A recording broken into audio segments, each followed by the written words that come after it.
Hi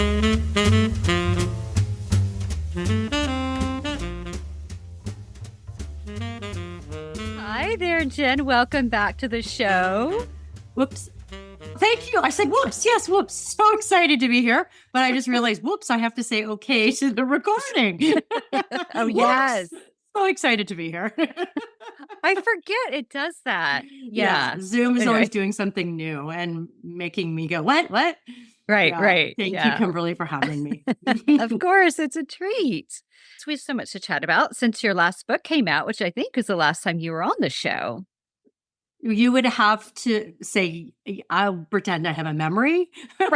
Right. Especially memory for dates, which has never been a strong point for me. Yes. I think it was during the pandemic. Mhm. So, yeah. The book came out during the pandemic for sure. Yes. Welcome back. Thank And you. I'd like to just kind of dive in, and this is kind of a big question. I have my notes over to the side, but how has your perspective on life really shifted since midlife? And Jen, I have to say, I have known you, and I probably tell you this every podcast, but I just think it's fascinating. As I first found your book, the Women's Comfort book, Backpacking Through Europe After College. I'm like 22. But then I somehow found out that you were going to be teaching in Charlottesville. And I came down to see you in maybe 2000. Wow. That's just a couple of years ago, Kimberly. I know, it's just yesterday. And then went on retreats and somehow got more engaged with you. But it was like, it's crazy that it goes back that far of being associated with and knowing your work. So it's such a treat to have followed you these past, that was 24 years ago. But then when I found your book would have been 1995. It was published in 1982. Oh, wow. Yeah. Oh, my gosh. I know it is. Sometimes I will say that I congratulate myself on my longevity. Yes. It's hard to stay in a writing, creative, self-employed business. And have been for most of that time, I was the primary earner in my first marriage. Not in my second marriage, we're equal. Okay, I make more money than he does. But I'm proud of that. I'm really proud of that longevity. So thanks for bringing that up. And then to your question, that is a big question. I find maybe the biggest change for me is that I'm so much less concerned with proving myself. And I talk about this a lot with my girlfriends who are around the same age. I'll be 62 in November. So a little bit older than you are. And it's like this transition we've all been going through. And a lot of us have been real hard drivers and super ambitious. And we're all just kind of going, oh, that ambition has changed. It's just very different. It's still there for me, but in a very different way. And I notice that just about every day. I also notice how much more precious life is. I mean, I felt that I lost my parents fairly. My dad, I was in my 40s when I lost my dad. He was an older dad. And and my mom developed Alzheimer's not too long after that. So even though she didn't die until 3.5 years ago, she was gone for years before that.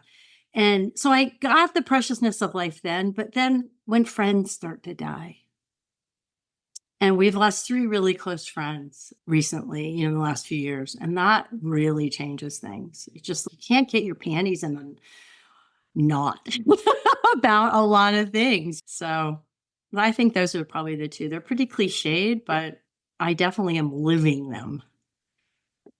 Absolutely. Yeah. I love what you said, though. It's like not being as focused on other people's opinions. And also recognizing that life is, it's precious, it's short. And especially whenever you see those peers dying, which is rare when you're quite a bit younger, right? But at this stage, it's not uncommon. Right. You lose your friends when you're younger, usually because of an accident. Or yes. I did lose one dear friend when we were quite a bit younger to addiction, but this is cancer and all 3 cancer. Yeah. So, so I think that's what we're all, and I think that's the transition you have to make. Do you let these things make you scared and bitter and why bother?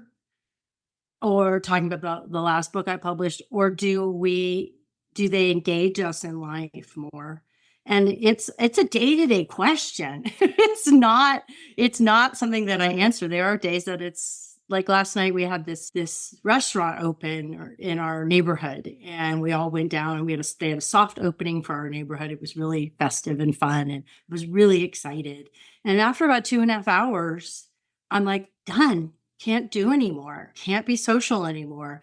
And then that's a moment when I say to myself, are you doing this because you're like really tired and need to go? Because it was like it started early. It was like 7:30 at night. Or are you doing this because you're retreating from people and from being engaged? Because tend to struggle in social situations sometimes. So it's like those moment to moment questions that I'm trying to ask. Is this something you're going to regret if you go home early and don't keep being with people? And sometimes there's no answer. I got in bed and I'm like, I think it was the right choice. I'm really loving the book I'm reading. And here's my dog, and it's great. Yeah. The thing about that, though, that I really appreciate and I think is so important, particularly with midlife, is that it's like we start to ask ourselves, do I do I want to be here? Right? Mm-hmm. Or do I want to leave early? Whereas maybe in the past, you would have just kind of pushed through, oh, I should do this, or it'll Mm-hmm. mean a lot to someone. And so maybe I just pop by and then I leave a little Mm-hmm. early. And to be okay with that, I think there's a lot of permission that comes with Yeah. midlife, Yeah. I agree. Absolutely. which is liberating.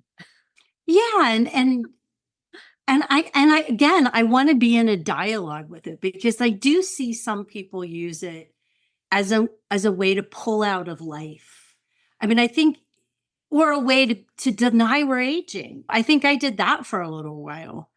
And I think it's really this living question of what's important to me, and it has a urgency to it that doesn't when you think time is endless, right?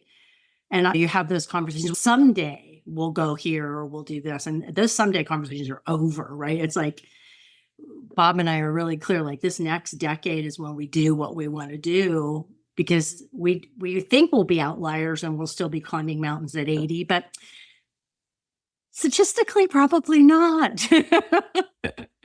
But it's I don't want to be fighting life, and I don't want to be pretending, and I don't want to be closing off, because I think that's another thing I can do from that place of permission. That's that conversation. The point I'm trying to make about that event last night was, I'm like, am I leaving because I just get into these thought patterns of I'm tired, I've had enough, I'm an introvert, or is there something I want to like push through to connect with someone? Or yeah, so I'm trying to use it as a way to be more alive.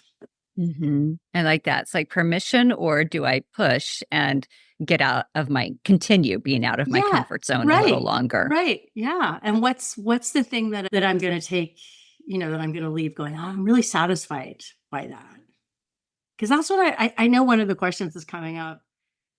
I'll keep the answer. Go ahead. Go ahead. Go ahead. No. Lead us. I want to wait for the question, because then it'll be a better Okay. answer. Okay. Okay. My next question kind of goes along the lines of something else we were talking about before we started recording, but how do you maintain a positive mindset? And you were just talking about how good you were feeling after the Mm, debate.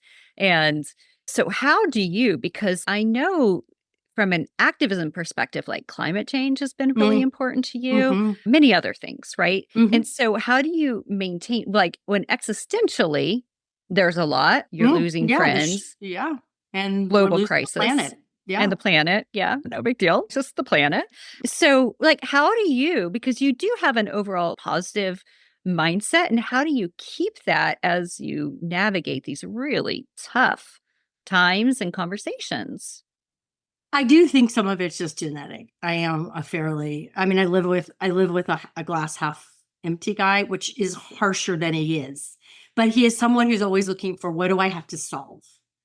And I want to have 17 solutions for whatever might go wrong. I'm a person who are like, we'll figure it out as we go along. It'll be fine. So, and I know if he was on this podcast, he would say, oh my God, you can be so negative.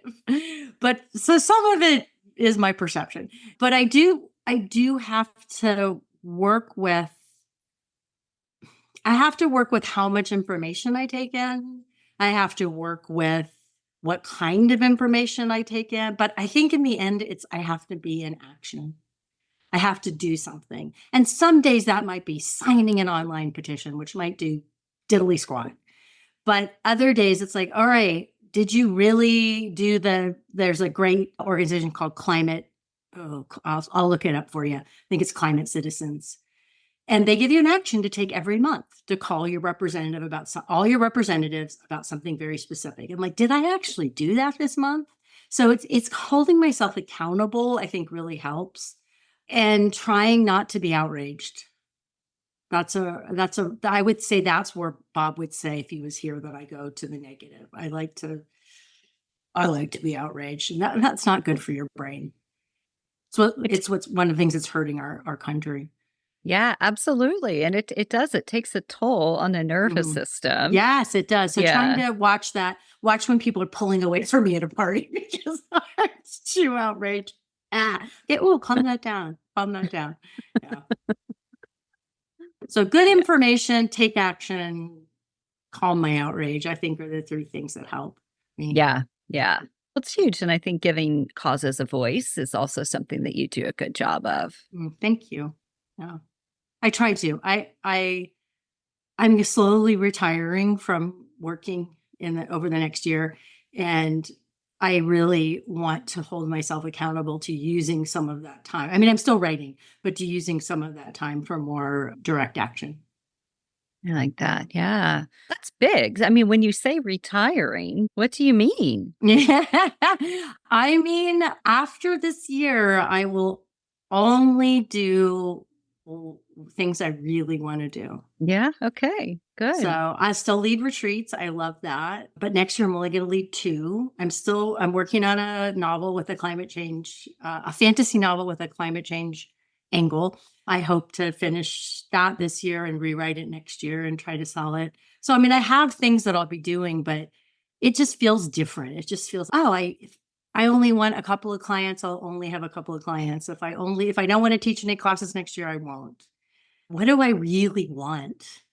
Versus, oh my God, I better make more money and put more money in the retirement and all that. Yeah. Yeah. No, it's nice. Again, permission. Yeah, it feels amazing. It feels amazing. And how would you say your creativity process has Mm. evolved? I mean, whenever I Mm. think back, okay, meeting you 24 years ago, but I remember I think the first retreat I went on with you must have been in '07, and then again in 17, and maybe there were more in between, but I remember those two. It's interesting. I remember they were a decade apart. But it's like you're creative. It seems like you always have your hands in something kind of new and exciting. So how has that shifted in midlife? Mm. Yeah, I think I'm a quick start. I'm somebody who gets an idea and loves to do it. And that used to be to my detriment. So I wouldn't give enough thought to, is there time? Is there space? How is this going to impact revenue in the business? I just expected people to come along with me. And I think that has shifted. Those ideas come less now. And this sounds terrible, but it's actually a great thing for me. And I'm much more deliberative and I'm much more aware of the cost of an idea. Right. And when I was younger, it would be like, yeah, come on. I remember I had an assistant for years. We're still dear friends. And she would just be like, no, no, no. And I wouldn't listen because I'd just be like, no, we can do it. We can do it. Oh, this is no big deal. We can do this really easily. And of course, it was always a big deal, whether it was a new class or a retreat or whatever, or book idea.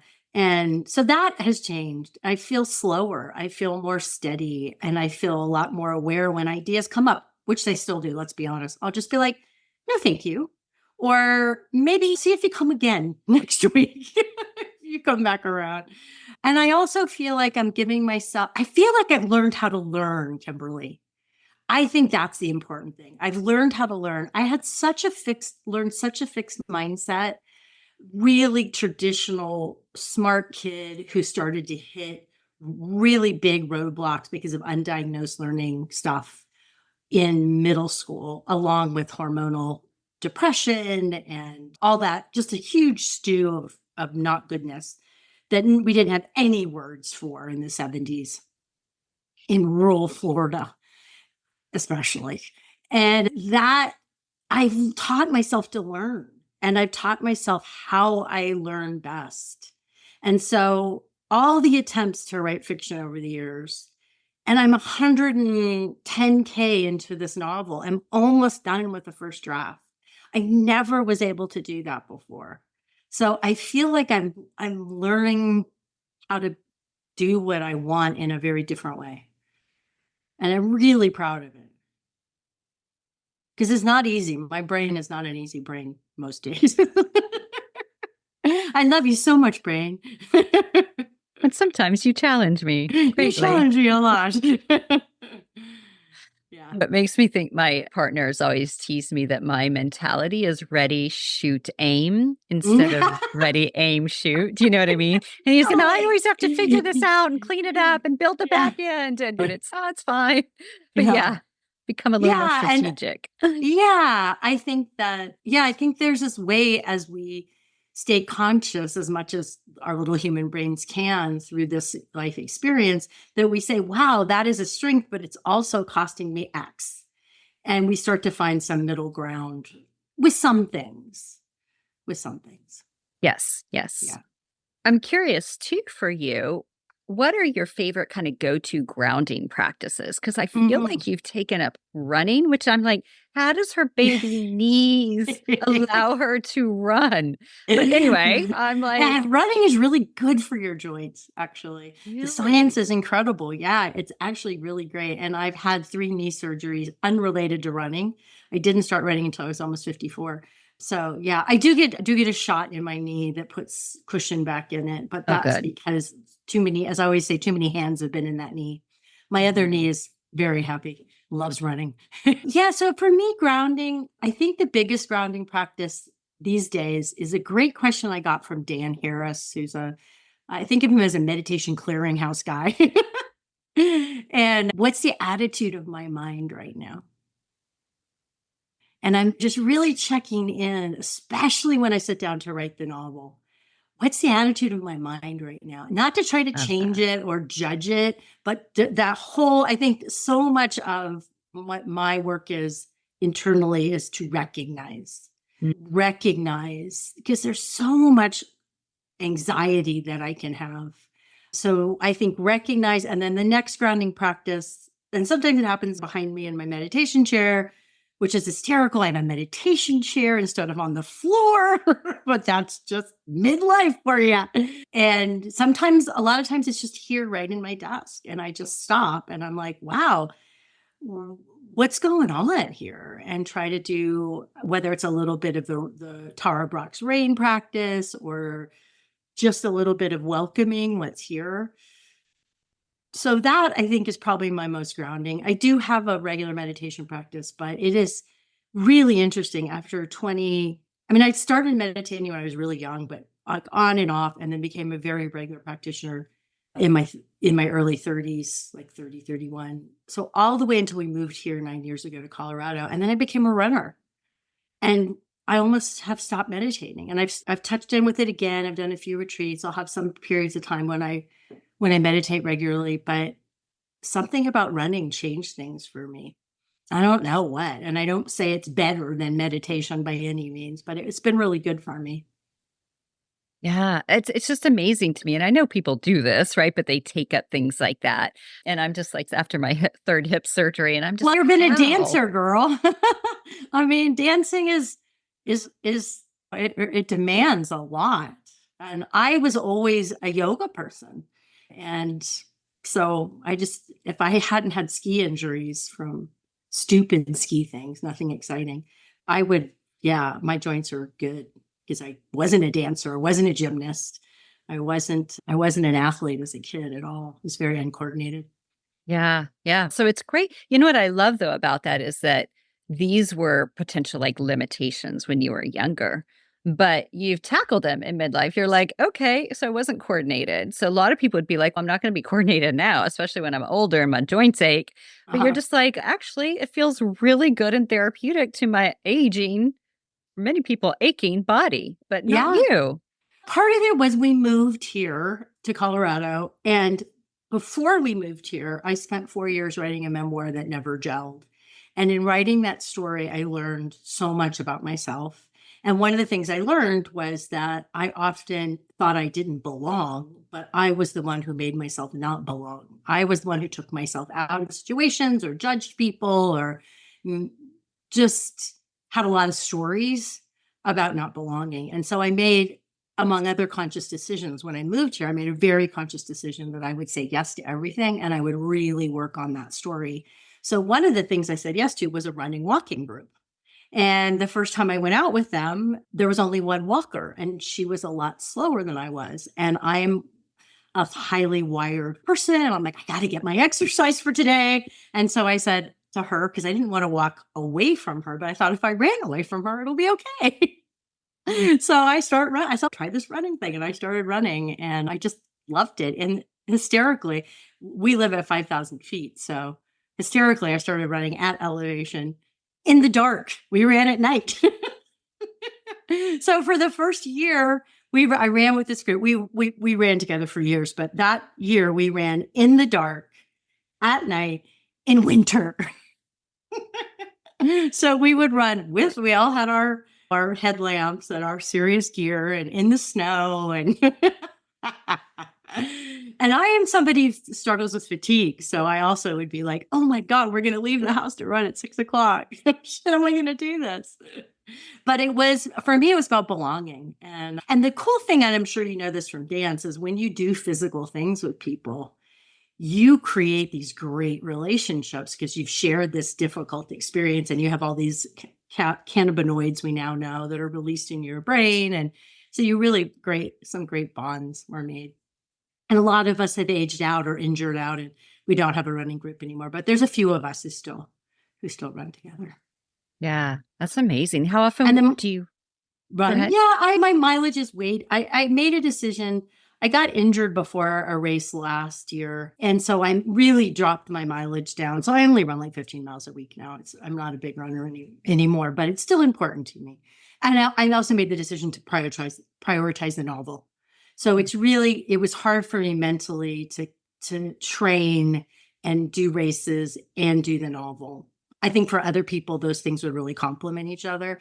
But that was a midlife thing for me, or I'm way past midlife now, but unless I'm going to live to be 120. You're in midlife. But I couldn't hold two things so intense anymore. And my clients, my business, it was three things, right? And so I'm like, I'm going to let one go for a while. And I'm just going to stay fit, but I'm not going to try to push myself to go on 15-mile runs. So it's felt good. Meanwhile, my husband has become an ultra marathoner. Bobby. Wow. You know what I love about what you're saying? And one thing, APA, American Psychological Association, says 36 to 67, I think is midlife. So, honey, you're right Oh, here. baby. Oh, baby. I like that. Thank you. I love that. But you know what I love about kind of what you're sharing, because it reminds me just with my ballet practice is the word training, the training that you use. There is something about that of I'm putting in the miles, so to speak, to ultimately run a marathon or run around the block or dance on stage. There's something about that. And the idea that we're training, I just love that because no matter what you're doing in daily life, I mean, ideally, you're training for something, whether or not it's like a more consistent meditation practice, to be kinder to your partner, whatever it is. And so I really love that you use that word because it really resonates with me. And the importance of having something like that we're doing for ourselves in midlife is so important. I think there's something about the word training versus practice that is both really hard for people, but also could be really useful. And so this running group was run by this friend of ours, and every year we would have in the fall around now there would be a meeting, and everyone would come, and it was always a really big group that then would never show up for the actual runs. And so the people who did show up and who were regulars would try to talk to people and get them excited. And I remember one woman saying, yeah, I just can't think of myself as a runner. So y'all listen and fill in whatever word you want. Writer. I work with writers. So that's another thing. I'm not a writer. I can't think of myself as a writer, ballet dancer, podcaster, business owner, whatever it is. And I think the word training helps people take on that identity. And identity is not always needed. Some people transcend identity in midlife, and that's totally cool too. But sometimes we need to take on an identity for a while to gain the craft and the confidence and the experience to say, yeah, this is part of me now. Right. And I think for running that was super helpful for me. And It's other really things, maybe not so much. Other things I didn't need to train or practice. I would never think of myself as training in meditation, but I do think about desire. I do think about the desire to be always more comfortable in my own skin and comfortable with my mind and thinking more, being less grabbed by thoughts. So that would really motivate me in my meditation practice. hmm Yeah, I really like it because I've never used the word train. And just Mm, when you said it, I was like, yeah. it's a nice way because it shows that you're working towards something, right? With a Mm-hmm. practice, very important too. Yoga, did Mm, 20 years, lots of yoga. And that was definitely a practice. And I always say I'm practicing ballet, but there's something about the word train that I liked that when you said it because mm. it does connote I'm working Towards towards something. something. Yeah, something I Yeah. want to achieve or something Yes. I want to be ready for. Yeah. Yeah. Cool. I like it. But Okay. I do hear it is a little more masculine sounding, Yeah, yeah, right? yeah. You We're goal know, oriented, but that's goal good. oriented. Yeah, we can have all of it. Right. Yeah, Permission. totally. Permission. Coming back to that. Mm, The next thing I wanted to ask about that I have over here in my notes is relationships and community. I mean, I will mm, say, Jen, I think you do an amazing job of creating community, having been on your retreats. And I'm still in touch with many of the people, not like regularly, but just via Instagram or they buy my uh-huh. clothes or just something very sweet. So still connected. And you cultivate a really strong community. But I'm curious for you, especially, I feel like I hear you saying that at times you can be introverted because you've always come Mm, across to me as somebody who's more extroverted. Yeah, it's interesting, but you have to be on, right, as a retreat leader or whatever. mhm. And so that takes a lot of extra effort than for an introvert. But how have your relationships and your community kind of shifted in midlife? I mean, you made this big move to Colorado. Yeah. So again, I go back to that. I'm going to let myself belong. And it's not that I don't still struggle. I totally do. But we really landed in a neighborhood that had a lot of community. And we landed in these circles, I would say, they're sort of overlapping, some people closer than others, right away, just through luck and through one person in our neighborhood who's super inclusive and loving. And we made really good friends. And that has been super healing for me. And I don't mean this to sound judgmental, but these are my friends here are all what I would call normal people. They have normal jobs. They're professors and they work at Salesforce. They work in corporations and or own companies that do things that are very, I don't understand what they do. None of them. That's true. One of my closest friends in the neighborhood is a writer, and there's no writers, there's no coaches, there's no therapists, all the people that I was friends with and hung out with before. And it's been really good for me because it's just like we talk about normal things. And so that's been really healing. And then I think the second part of that community is Bob and I met I think we're coming up on 16 or 17 years ago. And learning to be in relationship with Bob has been really healing and changing for me. My first husband and I were married 18 years. We were together 23. We met in college. And we had a lot of great things about our relationship, but we were very much parallel players. Like, you go live your life, I go live my life, and we support each other and we have a kid together. But Bob and I are partners and we spend so much time together. If you would have told me 20 years ago that I was going to spend so much time with one person, I would have told you were batshit crazy. I'm like, no, no, no, out of my space, out, leave me alone. And now I'm like, I mean, he's gone for the week. He's taken donors on a trip. And I'm like, yay, bye. It's good to be home alone, but I miss him. So that's been huge. Our relationship has been huge and really hard. And we had a blended family, and that was super challenging. And There's lots of stuff we've had to work through, but I feel like he's a community that I never thought I wanted. Yeah. Yeah, it's nice to have a little buddy. Do you know what I He's mean? my Like, buddy. He is my buddy. Sometimes I want to kill him, but he's my right. buddy. He's my buddy. And- It's funny. I remember saying that to Tim. I think it was during the pandemic, and we're like so isolated together. And I'm like, it's so, you're just like my little buddy. He's I know. I call Bob, you're my friend. He's not your friend. I'm your husband. Oh, it's a compliment. I like you. right, right, right. Husband does not always mean friend. So Right. this is Exactly. actually, yeah, Right. Right. yeah. Yeah. Now, how do you prioritize kind of your mental health and wellness, physical Mm. wellness in particular, in midlife, like with changes? And it's great to know that overall you're still intact, which is impressive. But, like how do you navigate that? Because it's tough to recognize I don't have the capacity or energy I used Mm. to, or I get with brain fog, I get on one idea, then I switch and I forget. It's hard to come Mhm. back. So, Mhm. how have you navigated that or found tips? Because I think our listeners would be curious.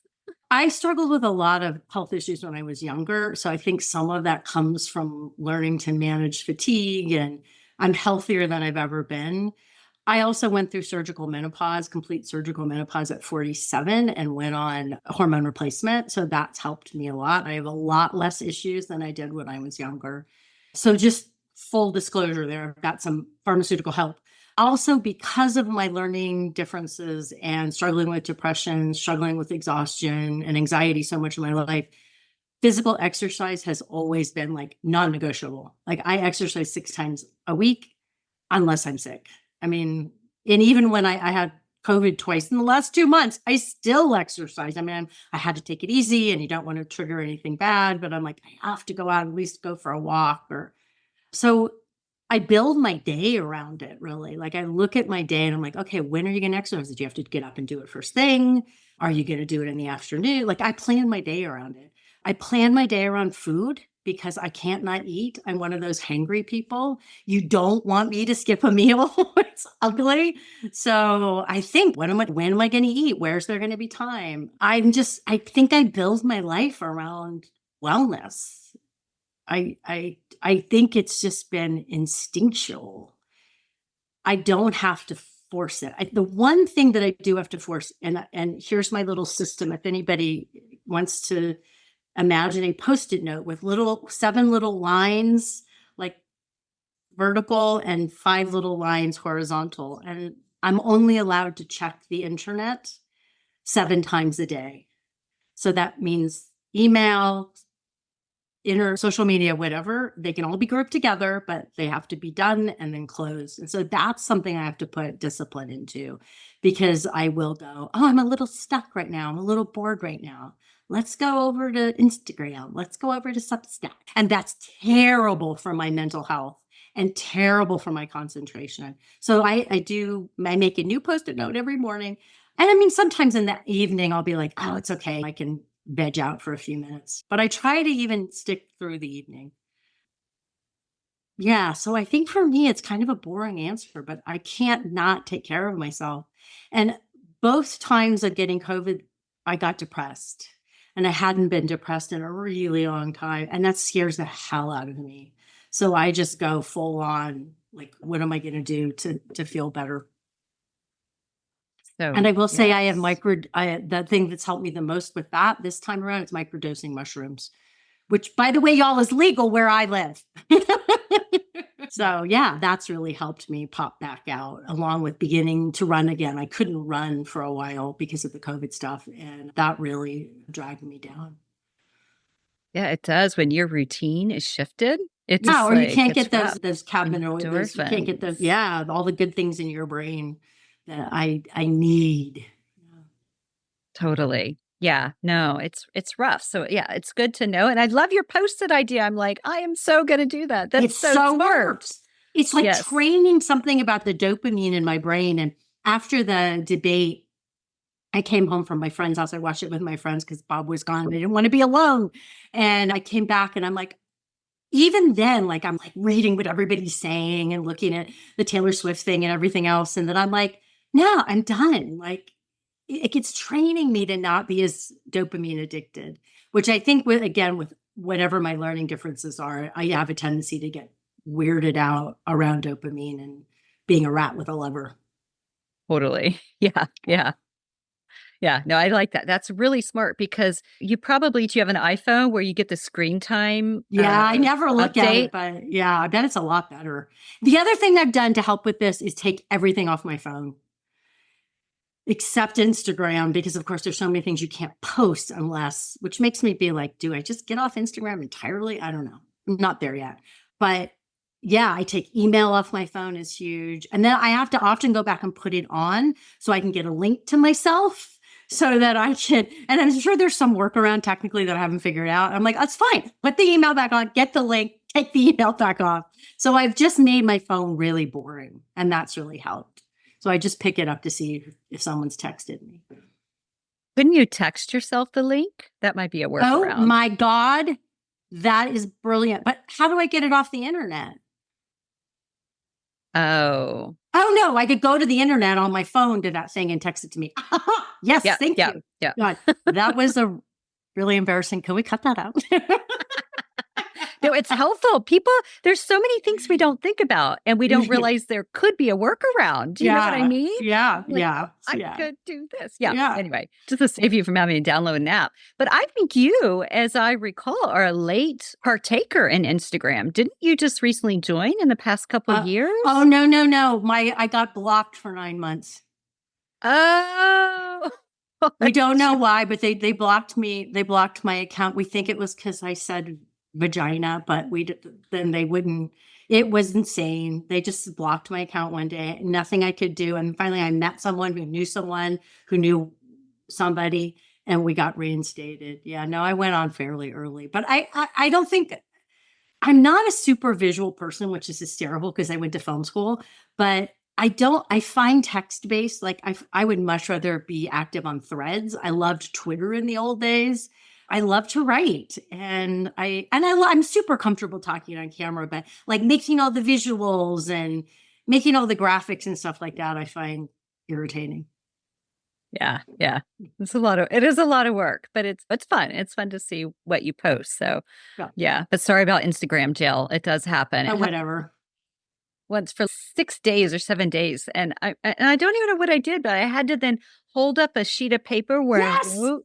Yes, it was like something out of like the gulag, and they would say no, it's wrong, or your finger was covering part of the number, and I had to do it again and again and again, and then they just stopped answering my emails. I'm like, okay, it was so weird. It's like such a sign of what's wrong with our technical universe. I'm impressed you had an email because there was no way to contact anyone when it happened to me. Like this, yeah, yeah. Anyway, that's a whole other aside. But yeah, it is quite frustrating, especially if you've done a lot of work of putting your creativity out there and you're like, it's gone, you Yeah, know? it's So, really it was a real clear reminder to me that you need to own a way to talk to your yes, audience. Don't yes, always prioritize your email list. yes. So, a couple more questions for you. And I'm just curious for you, thinking of reinvention, like from Mm, the Women's Guide to the retreat, the women's hmm retreat book, and then like Comfort Queen, right? hmm And then I remember when you were working on the memoir, because you were working on it when I was on retreat with you in Probably, yeah. 2017, and then now to a novel, and then all the other things you've created along the way. So, for our listeners who are kind of in this stage of reimagining or wondering hmm what's next or what's my legacy, what advice would you give on discovering that? I think legacy is a terrible word. I think our legacy is being ourselves. I think our legacy is the people we love. And I think my legacy is when I walking the dog and I take people's newspapers and put them up on their porches so they don't have to come out on the sidewalk. I think it's when I told this woman the other day, she was rode by me on a bike. I'm like, oh my God, you're so beautiful. And I said, you look so happy. And she said, I am. I think that's our legacy. I think that reinvention, it's interesting. Speaking of reinvention, I reinvented my newsletter sometime last year into the subject of it's not too late. I have two. I do one once a month that's about writing and reading, and 3 times a month I do it's not too late. And I think that's the key question. If we want to reinvent ourselves, what is it time to let go of? I wrote a post called Swedish Death Cleaning, Swedish Dream Death Cleaning, right? So, Swedish death cleaning is when you clean and get rid of the stuff because you're going to die and you don't want to leave it for someone else. And Swedish Dream Death Cleaning that I made up is when you get rid of the dreams that are like, this is not going to happen. I don't want this anymore. I'm not going to win the Boston Marathon. Not going to happen. Not even going to run the Boston Marathon probably, unless I really, really, really worked my ass off, and probably still even then not. And I'm not interested in doing that. So what do we need to clean out? What do we need to leave behind, mourn? And I think that's a really important part of then facing, what am I saying it's too late to do because I have a ridiculous idea of what it means to do that thing. So if I was only writing this novel because I have to get a 6-figure deal from a big 5 publisher and be on the New York Times bestseller list, all of those things are outside of my control. All of those things are not going to get me to the page every day. What's getting me there? What is it that I'm still care about here? Why am I engaged with something that I'm going to spend countless hours on and have already? So it's digging into what is that desire, and then where am I putting constraints on it or images from younger me or from someone else that's taking away what would pull me forward genuinely. And I think that's the kind of digging we have to do to reinvent. And I think it's always there for us. There's more lives than you could ever live in your lifetime. And we can just say, oh, it's because we're afraid. But I think it's way more nuanced than that. I think there's a lot of times the stuff we have to let go of or clear out. And then there's stuff that we have to make sure we're not taking on, so that we can find, as cliched as this is, my friends, the joy in the doing, because then we have the joy in the becoming. I like that. That's a tweetable. Not that they call them tweets anymore. I don't know what they call them, Whatever but we call them. right, Yeah, great. because that's what we're interested in. We're interested in becoming. We're interested in being here. We're interested in being fully ourselves. And the goals are nice, but everyone listening has reached a goal and got, okay, cool. Yay. Maybe you were yay for a few weeks or a few months. Maybe you were yay for a day, but the becoming is what's interesting. Yeah. Process over product. But yeah, it's so hard. So It's so hard. I mean, I yeah. battle it all the time. I'm like, oh, is this a good sentence? It's, shut up. Before I ask you my last question, Jen, is there any final thoughts that you would like to share with listeners, really about kind of midlife in general, your experience with it? I think we all go. The reason why I wrote that book, but Why Bother, is because I went through a long why bother time, triggered by my first husband had cancer, got well, went through a midlife crisis, left me. And during that time, my dad was always also dying of pancreatic cancer. This career stuff was, I was there. It was just a complete mulligan. I think so many of us go through some version of that, even if it's just the sandwich between the kids and the job and the parents, and whatever version that sandwich is for everybody. And we have to recognize those passages as equally important as the passages of getting our first job or reaching our first goals or whatever the things that we've set in life that are set for ourselves or have happened to us that have felt like passages of becoming. We keep becoming. But the passages in midlife often are harrowing. They're often a lot of stuff because of our demographic, because of what happens to us at these, there's no fault of our own. Sometimes it is a fault of our own, right? But so what? And I think that's where we have to dig deep and say, what do I care about? Like, why bother is such a normal question to ask. It's a good question to ask. It goes back to that Swedish dream death cleaning. It's a hard one to say. It is. What do you need to clean out to find that fire again? And sometimes that fire is so tiny, you're going to have to blow on it and you're going to have to feed it little tiny pieces of old journals to get it burning. But it's normal. And that's, I think, the thing that some of us don't get. And then we just get beaten down and we take it so personally. And we think that because we don't feel the same passion or clarity or just life carrying us forward that happens when we're younger, right? Stuff just, you're like, okay, now I got to get the next promotion, or I got to build my business this much, or I got to get the kid through this problem. And that changes, and that's what we have to adapt to, and that's what we have to find. And that sometimes it really means fighting for it, and it's worth it. Yeah, the adaptation, I think, is such an important piece, It right? And is. And keeping your heart open and knowing that this is a question of you grabbing it, you deserving it, and surround yourself with people who are doing that. Surround yourself with those conversations like this podcast. yes. So my last question for you, of course, the name of the podcast, still Tranquility du Jour. And I think you've shared a lot of ideas really on how you find tranquility in the everyday. And I'm curious if there's anything else that you'd like to share with regard to how you try to bring more tranquility into your daily life. I think noticing when I'm not tranquil is probably first and foremost most important. Trying to structure my day so I don't rush. That's something I'm super allergic to. I still fail. I know when I get the side eye from my husband when we're eating lunch at the same time and he's lovely, made himself a lovely plate and he's savoring, and I'm like, shoving it in before the next thing I have to do. But trying not to hurry, trying to notice when my thoughts, my nervous system are making it difficult, and doing a little intervention, and trying to have more time to savor things with my senses. I tend to be someone who's in my head a lot. So, and it's so helpful for me to be in my body. So I think those are the things. I'd like to start listening to more music. Music is really gone from my life. So that's something I've been, more music and more art and more film this fall. I've been wanting. So we'll see if that brings more tranquility. At least it'll bring more richness. Absolutely. So much richness. And the thing you said, I wrote this down because I really liked it, is what's the attitude of my mind right now? So that's a really Yes, great reminder. it is. That's a big practice for me. Yeah. Thank you, Yeah. Mr. Dan Harris. Yes, he's so lovely. Yeah, he I seems like don't know him. I don't know him either. I Yeah. have friends who Yeah. know him, and they have said he's a nice guy. Yeah. Yeah. Thank you so much, Jen, for coming back on the show. It's such a treat. Totally. What a wonderful conversation. Thank you.